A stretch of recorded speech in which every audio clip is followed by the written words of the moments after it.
Hello, હું doctor Satish Pandya, બાળ તજજ્ઞ, વડોદરામાં પ્રેક્ટિસ કરું છું. તમે ઘણીવાર સાંભળ્યું હશે કે ડૉક્ટર ફ્લૂ શોટ લેવાની વાત કરે છે. તો આ ફ્લૂ ઇન્જેક્શન શું છે? એ ફ્લૂ એટલે ઇન્ફ્લુએન્ઝા ઇન્ફેક્શન, જે રેસ્પિરેટરી સિસ્ટમ એટલે શ્વસન તંત્રનો ચેપ થાય છે એની સામે રક્ષણ આપવા માટે છે.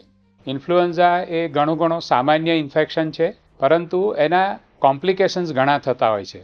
જેમ કે ન્યુમોનિયા થાય છે, ન્યુમોનિયાના કોમ્પ્લિકેશન થઈ શકે, લાંબી માંદગી ચાલી શકે, હોસ્પિટલમાં રહેવું પડે અને ઘણીવાર અમુક વીક બાળકો હોય તો એમનું ડેથ પણ થઈ શકે છે. તો આ બધા સામે રક્ષણ આપવા માટે અમે બાળકોના તજજ્ઞ ડૉક્ટરો દરેક પેરેન્ટ્સને સલાહ આપીએ છીએ કે તમારા બાળકને ઇન્ફ્લુએન્ઝા વેક્સિન મુકાવો. જનરલી 6 મહિને પહેલો ડોઝ મૂકવામાં આવે છે, બીજો ડોઝ એના 1 મહિના પછી, અને પછી દર વર્ષે 1 ડોઝ મૂકવાનો હોય છે. જે લોકોને વેક્સિન પહેલી ના મૂકી હોય એમને કોઈ પણ ઉંમરે ચાલુ કરી શકાય છે. 9 વર્ષની ઉંમર પહેલાં 1 મહિનાના અંતરે 2 ડોઝ હોય છે અને 9 વર્ષ પછી 1 ડોઝ દર વર્ષે મૂકવાનો હોય છે. डॉक्टर तरीके दर वर्षे इन्फ्लुएंजा वैक्सीन लઉં છું. क्या आपने इन्फ्लुएंजा वैक्सीन लिया?